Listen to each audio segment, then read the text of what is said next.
So ayan, medyo okay na po ang ating niluto. Ayan. Nangangamoy paksiw sa adobo na. Ayan.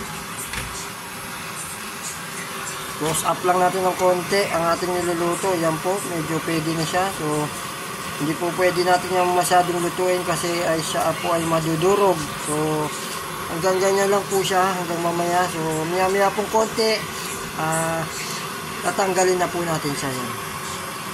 Shout out po sa lahat ng team vlogger. Kahit sino ka pa, ano pang ginagawa mo, basta naniniwala ka sa sarili mo, team vlogger ka. Yan. Shout out po sa lahat ng team vlogger.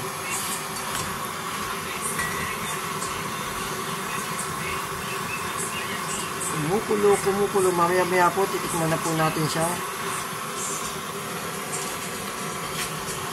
So, ayan po, mukhang luto na yung ating adobo sa paksiw. So, papatay na po natin yan. At para, hinaan na rin na po natin yung apoy para hindi po siya masyadong madurog. So, ayan. Shout out po sa lahat ng team vlogger. Mabuhay po ang mga Pilipino.